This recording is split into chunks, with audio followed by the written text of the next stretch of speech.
and welcome everybody.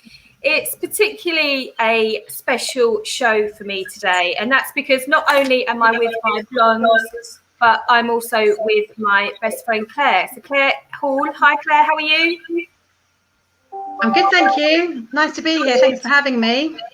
Well, I'm really excited to introduce you to our audience. We're in for a really lovely treat today, talking to Claire a bit later on. But before I do that, in our usual blonde style, let me check in with you girls. How has your week been? Kim, I'm coming to you first. It's been really good, thank you. I mean, obviously last week I was on a little bit of a melancholy moment. I was about to head into the first time of being away from my little girl for 5 nights, which was a real stretch for both of us. But I think it taught me a lot about taking the opportunities when we find them to grow, to realise that actually when you can't have the thing that you expect to have, the purpose that you expect to be there, that you have to find another one. And that it's also okay to just take a bit of time for yourself. So I had a really decadent sit in the bath with a glass of wine and an audiobook and felt on top of the world. And it reminded me that sometimes we just need to take that breather. And I think that's true in business as much as it is in life.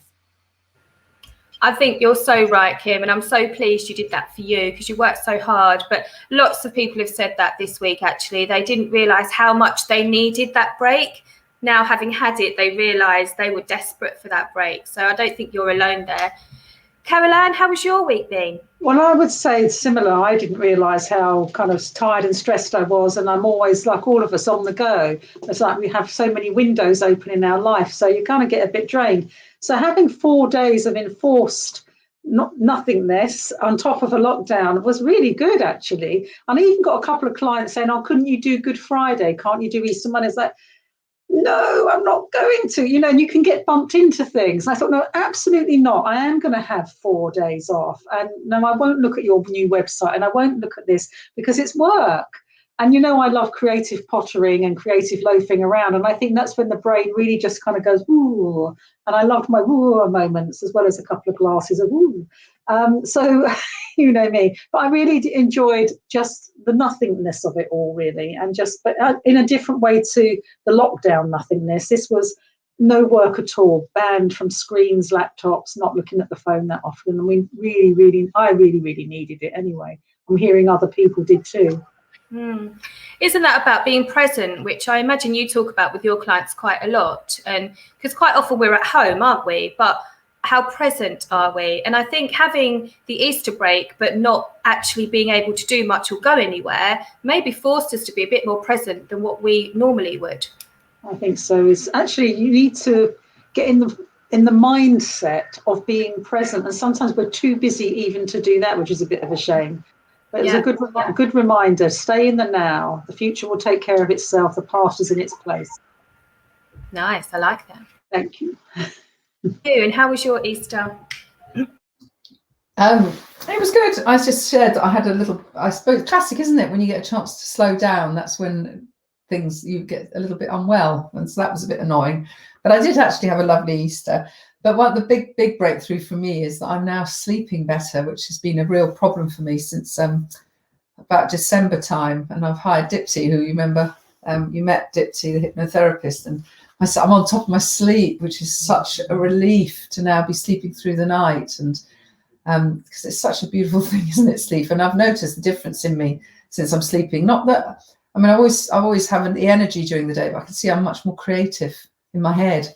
I've got a lot more creativity and ideas again. So that was nice. So that is good. But I am noticing this week, it was a short week, wasn't it? But you still do the same amount of work. And I'm talking to a lot of people I'm mentoring. And there is quite a lot of fear energy coming out around. I don't know whether it's this feeling that we are actually coming out. And am I ready now to have this big moment? We might approach some of that when we talk about fashion as well. But I am noticing that to this week when I'm talking to people. So if anybody's listening to that, it seems to be a thing at the moment. I would echo that. In fact, I did lots of calls this morning to your hospitality clients and people that I know to open their doors next week. And what I was really surprised at this morning was, instead of the word "I'm really excited," it was "I'm quite anxious," which surprised me. But I suppose it's been a long time, and there's a big hype, isn't there, about coming back and opening the world back up to us. And that's something that actually we're going to introduce Claire now, because lots of people are getting ready to go back to the workplace. You all know I can't wait to get ready to go open up my office and get back in it. And lots of people have been saying to me that they've got coming out anxiety, which I think is a new thing. I mean, obviously, everything that we're experiencing at the minute is a new. But this could be down to maybe how we look. Maybe, like me, some of us have put on a few pounds over lockdown, and especially over Easter. And maybe we're not feeling super confident about our appearance. And what maybe we used to wear in the office no longer would suit us. Or maybe you just feel like, having nearly a year away, you fancy a bit of a change in what you wear to the office. So that's why I'm really pleased to have Claire on today. So welcome, Claire. Claire is a personal style coach, as well as a fashion blogger with her Club 40 brand. So she niches in women over 40, which is all of us on these squares. You created your blog, didn't you, Claire, 5 years ago? We're going to talk about why you did that in a second. But you've got a remarkable and successful 30,000 plus social media following now. So that's been something, obviously, that you've been built up over the last 5 years. And now you also offer personal styling coaching as well, which I've experienced, and I recommend that to anybody. But take us back to the beginning, Claire. Take us back to why you started the Club 40 blog initially. But also, I'm really interested to know about the word influencer, and also how that's affecting and impacting business now, because I imagine that role's changed quite a lot over the last 5 years. How have you seen change? Well, thank you. There's a lot to talk about, isn't there? So I'll start with where it began. So as you said, I started my blog 5 years ago purely as a hobby. At the time, it was the kind of start of my 40s, and I lost both of my parents in fairly quick succession. Took a sabbatical from work and just felt that I needed to do something that I enjoyed. I needed a creative outlet. I wanted to indulge myself in something that I'd never done before. And so I thought, I love fashion, and I'm going to write a blog. And interestingly, one of the questions that was going around in my head at the time, I think dungarees, we were all kind of wearing dungarees in the 90s, and they were just starting to come back into fashion at the time I started my blog. And my first blog post was, am I too old to wear dungarees? Because it was a question that I was asking myself. I was chatting to my girlfriends about, and I thought, well, you know, there's lots of kind of questions that we ask ourselves when we reach a certain age. You know, can I wear this? Is this age appropriate? And I didn't feel that anybody at that time was necessarily talking to me in the fashion world, either kind of in the media or on social media or media at wide. So I thought, I'll start a blog and I'll talk about fashion and how I find fashion, and hopefully people might resonate with that. They might like what I do. They might like the way that I style things, and it's kind of grown from there.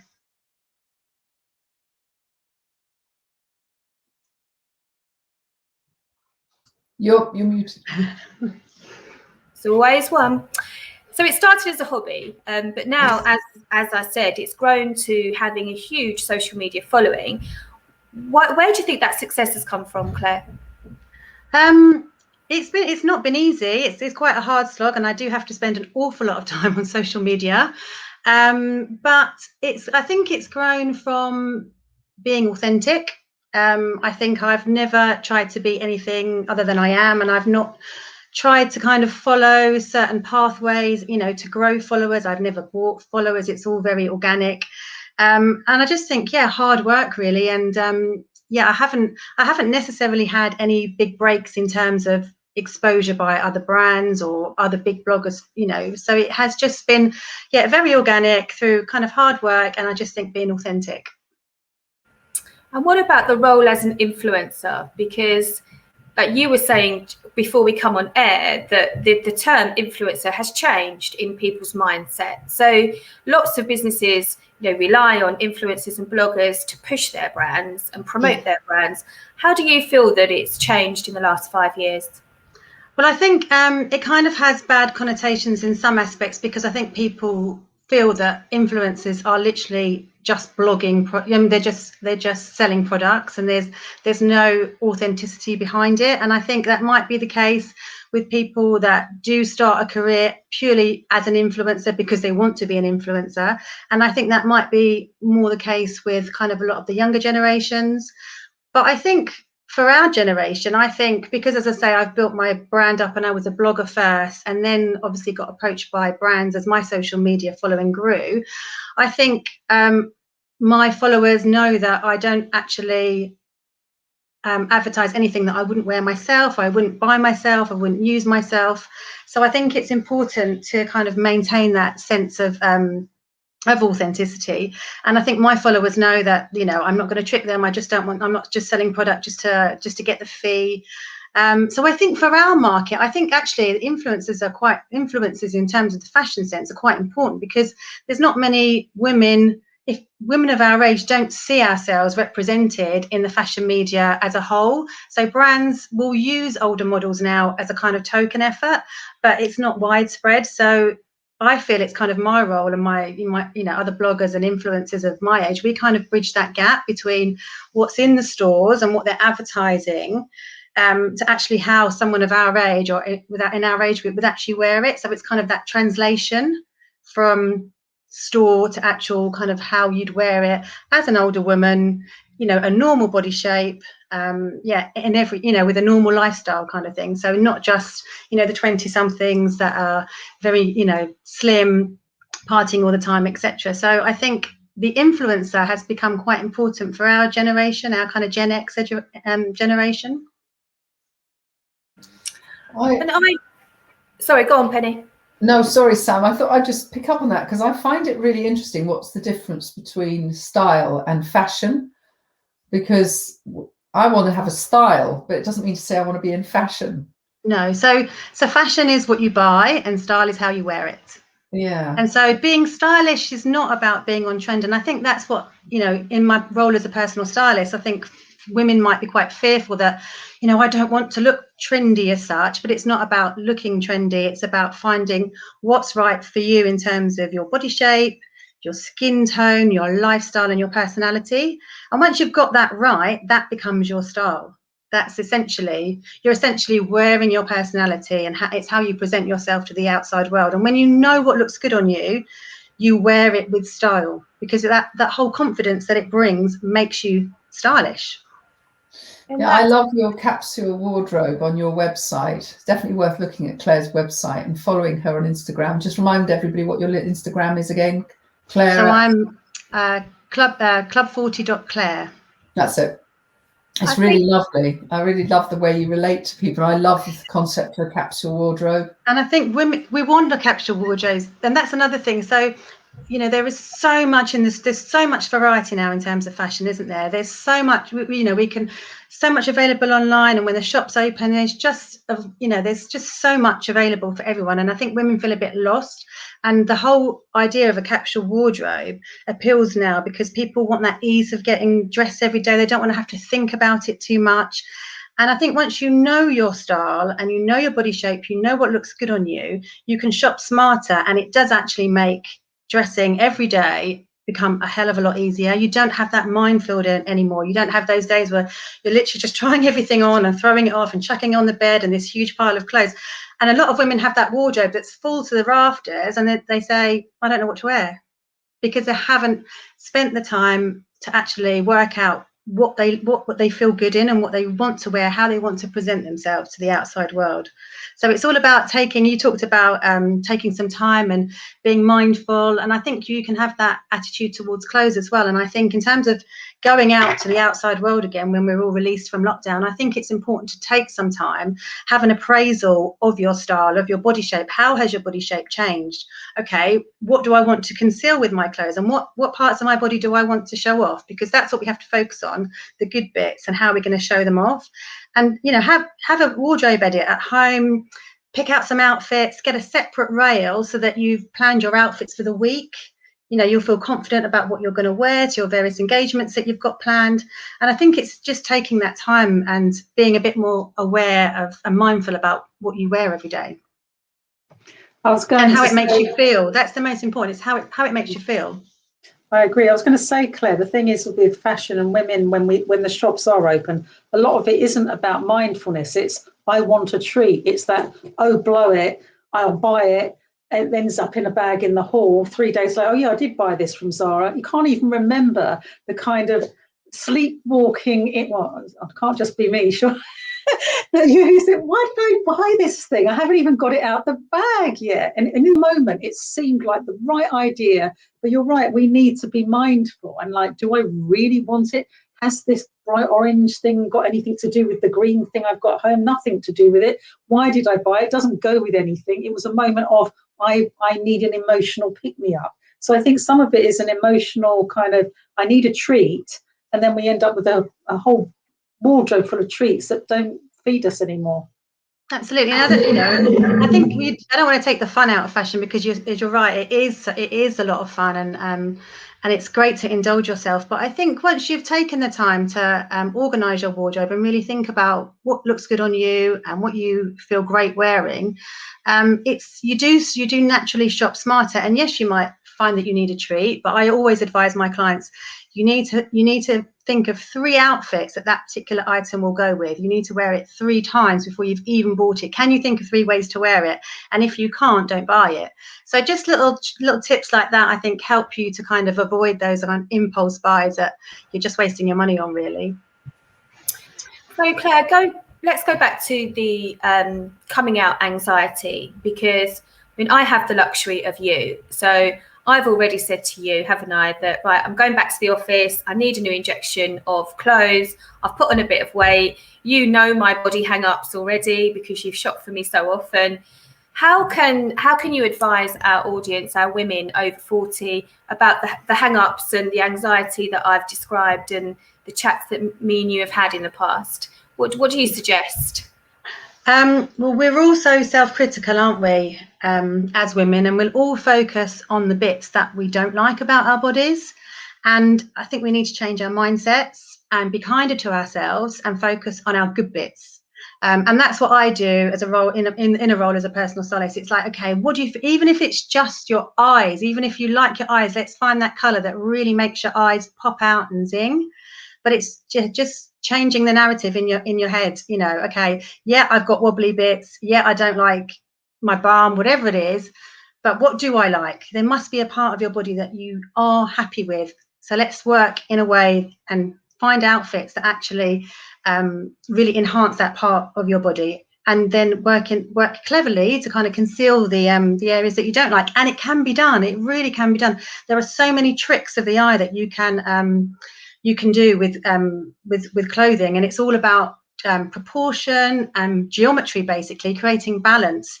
You can draw the eye into certain areas, you can draw the eye away from certain areas. So there's lots of things that you can do to help you disguise those areas that you don't like so much.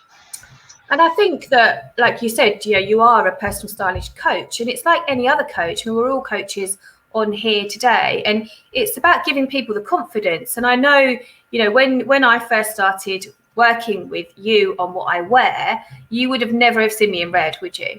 I only ever wore black to work, and I only ever wore suits. I only ever wore either trousers and jackets or suit dresses.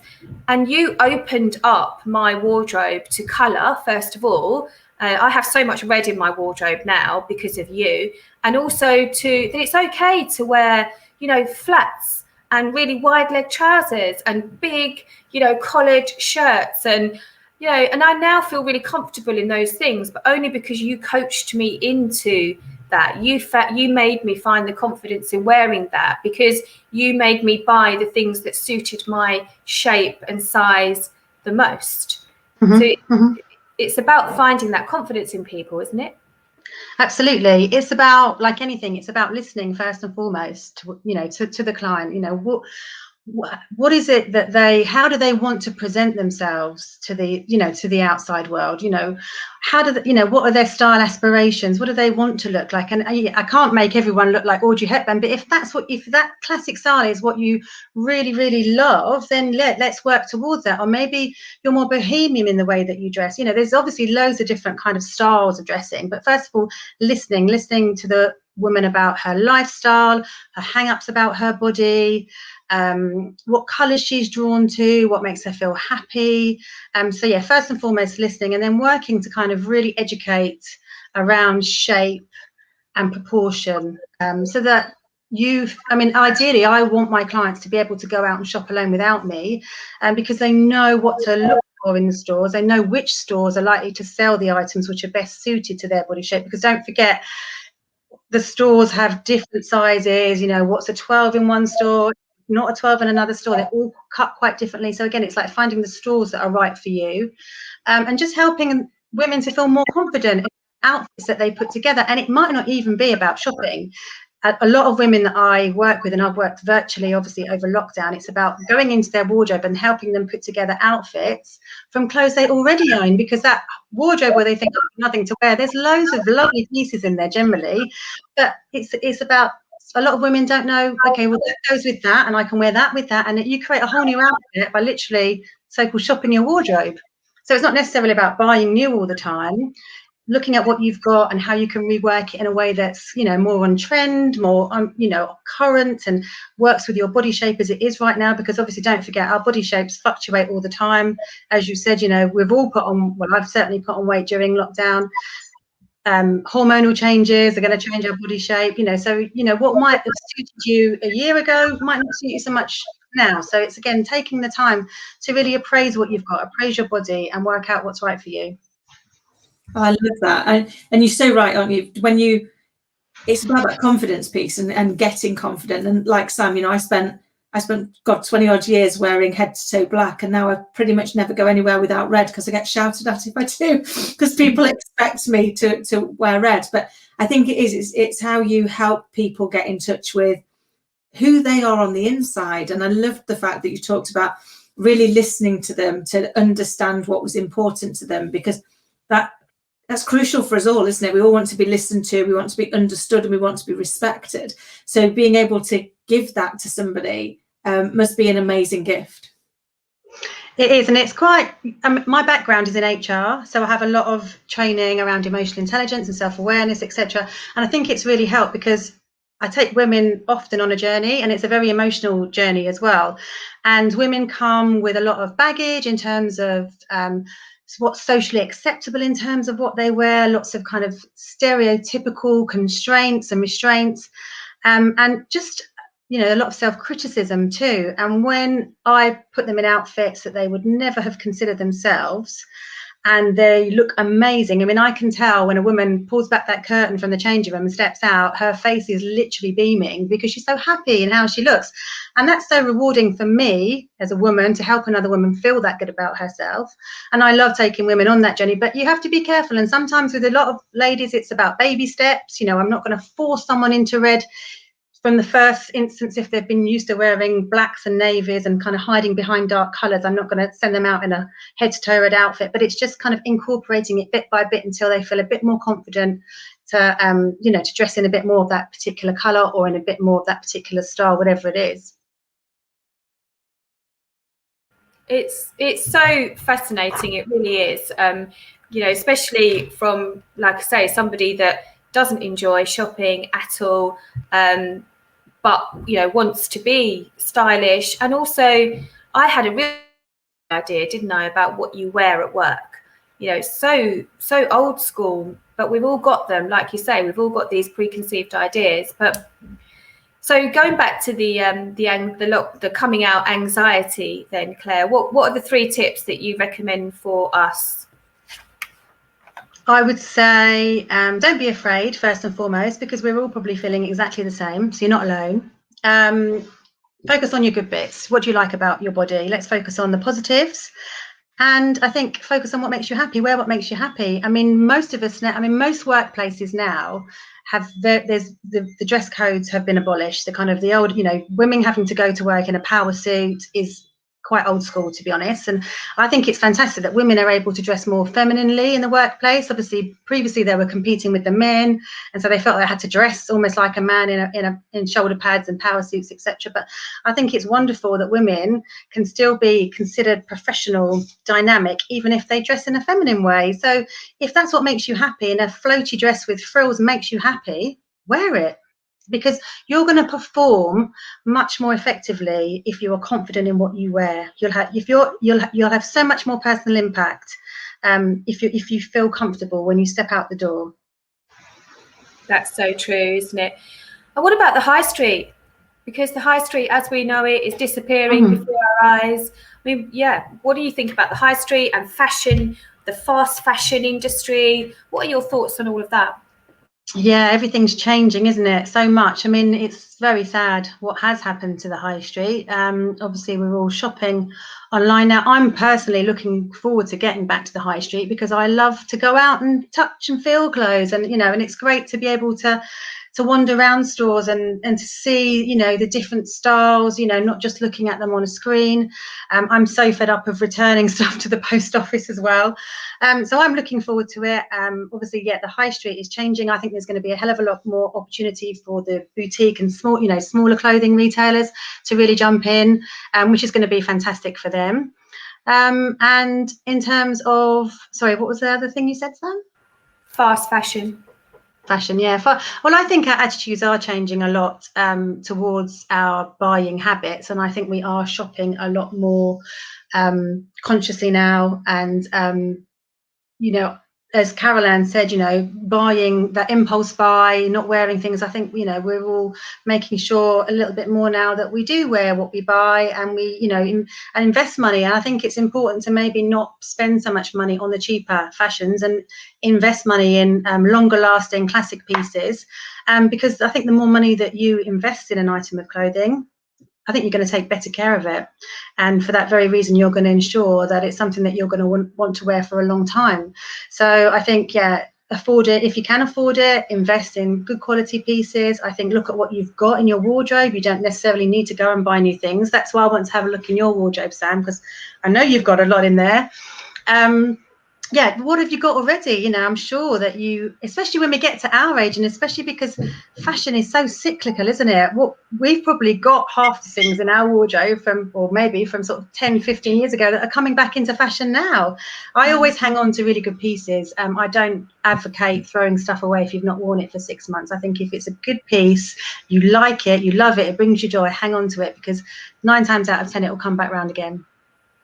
And I've seen you actually wear clothes that were your mum's. So you do walk the walk and talk the talk. And they look amazing on you now, just as they probably did on your mum when she was in her 40s. I love that. I love, quite often I've said that, that's lovely. And you said, that was my mum's. And jewellery, you wear a lot of your mum's old jewellery. So, you certainly are recycling. Caroline, and I think... Sorry, I think the vintage market has really opened up as well. I think people are shopping pre-loved, and I think people want to look different. They want to look unique, and they don't want to look like someone, you don't want to step out in a dress that all your friends have bought. So I think, shopping in unusual places, small boutiques and vintage pre-loved shops is booming as well. So I think that's changing in a positive way. Fabulous. Well, I can't believe I knew it would go fast today because it was such a fascinating subject, especially, as I said, because we're all branching out and coming out of our living rooms, hopefully very soon. Caroline, what's the first thing your tip for this week, please? Well, following up on what Claire said, I think people are feeling timid, but compassion covers up a lot of I ate too much, I haven't done enough exercise. If you're really kind to yourself, and we're all in it together, it wasn't our fault the last year happened. Some of us exercised, some of us drunk too much, some of us ate chocolate. Show yourself unconditional forgiveness and then go shopping. That's my tip. I love that. Thank you. And Kim, what about you? What's the first thing you're going to buy? Is it going to be a red dress? No, to be fair, I think the first thing I'm going to buy is lunch out with a friend, because that has been the thing that I've missed most. And just the joy of being able to go back, and it's a great point, Claire, to go back into your wardrobe and have a look at all the things that you loved that brought you joy before, and actually just reuse them, like cycle them up in a different way. But I think it's about just getting present to where we are. And I love it, Caroline, being forgiving of how we've begun to get here is vital. And Penny? Well, I've had conversations with people who are feeling very, very ambitious, and but then I've listened to them about their internal dialogue that they've got going on inside them, and I've said, you know, how much there's a conflict there between the energy and the positivity you need for your ambition, but the way you're talking about yourself, you know, it's not good. And I think they're using comparison a lot, which I know we talk about that a lot. So I think just I suppose I just suggest people get a bit of perspective on themselves and listen to how they're talking to themselves at the moment. I mean, we've had a lot of conversation about that in a way indirectly today. And I think our internal dialogue is something we really need to think about, and how we're talking to ourselves. Yeah, that's really true. Absolutely true. I think we are, as you and Claire have both said, our own worst critics, and we're too hard on ourselves. So yeah, thank you for that. That's a lovely way to end. And if anybody wants to work with Claire on your personal styling, then Claire, is it www.club40.co.uk? Yeah, that's it. Yeah, or you can DM me on Instagram or Facebook, wherever you can find me. So up at club40.claire. Thank you, Claire, so much for talking to us today about fashion. I can't wait to see what you've bought me, ready to return back to the workplace. It's been fascinating. Thank you so much for coming on the show today. Thanks for having me.